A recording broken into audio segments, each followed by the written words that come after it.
think I like the format of this a little bit better because I can hammer out some of the bugs. Otherwise, I run into some walls. So I got a pretty big chunk of work done just now.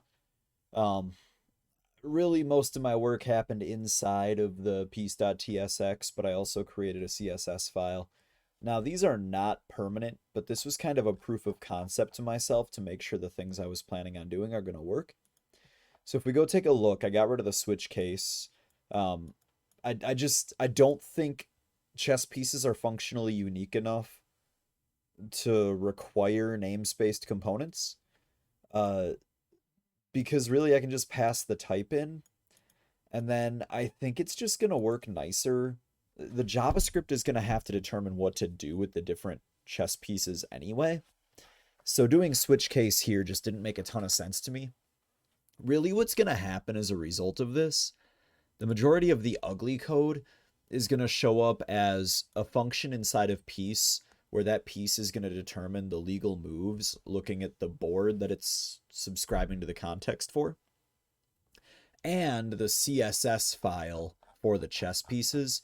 Because what I'm expecting to happen is individual squares are going to have either a dark or a light color based on, there's a simple way to calculate it. If the row and column number adds up to an even or an odd, you alternate. Um, and then I also want to have active and inactive squares. And what that's going to do is it's going to allow the chessboard to highlight where your legal moves are when you click on a piece. So I'd like to keep that functionality from my pure JavaScript project. So this CSS file is going to get pretty ugly, but for now we just have the white and black queens with their active and inactive states. If you've never done this before, you can just use the shorthand background tag, not tag, but selector. Um, you get to change the background attribute, and you can layer things. So there's going to be a picture in front of this green color and a picture in front of this gray color. So that way I can put a background behind an image that has a transparent background. If I go look at piece.tsx, there's two things I want to point out here because I am now using useEffect and useState, which are powerful hooks that React has for us.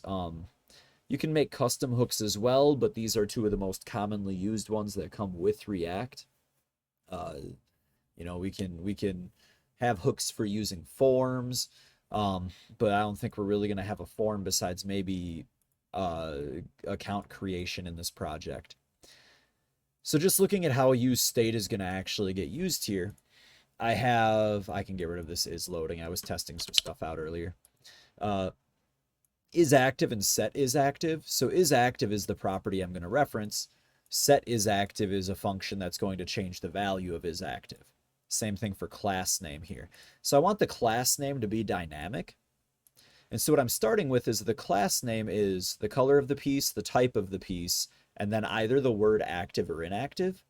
And in the future, I'm going to need a word for even or odd as well. And so I'll be able to build a class name for a piece dynamically. And then I also have a method here when you select a piece. So that's an on click because I changed pieces to be buttons. Um, when you select a piece, all it's going to do is it's going to set the is active value to the opposite of what it was. Now, that's just for testing purposes.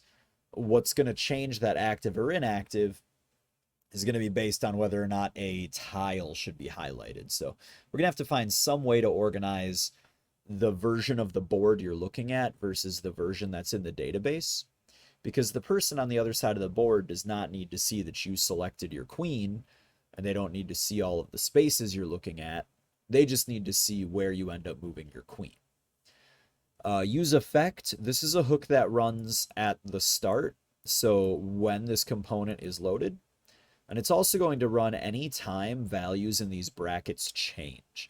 So useEffect is going to replace class name with a new one, active or inactive at the end is going to change, anytime the value of isActive changes.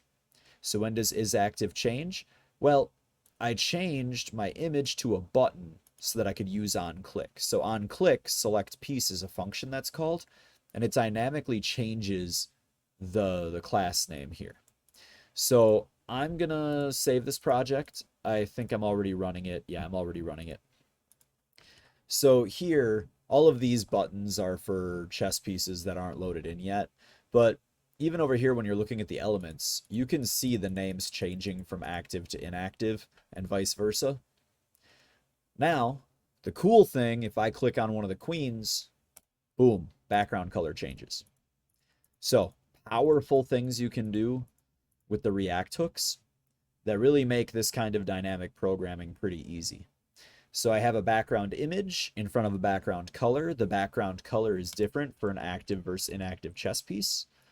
And so each of these works independently because they are each their own component that board is loading in. So they each get their own class name. That's it for tonight's video. This was really just a proof of concept to myself. This is proof that the way I want to handle my chessboard is going to work. I might make some changes here or there in the future. There were some pretty big changes tonight. Getting rid of the namespaced components was a big one. I don't think I'm going to end up wanting to use namespaced components throughout this project anymore.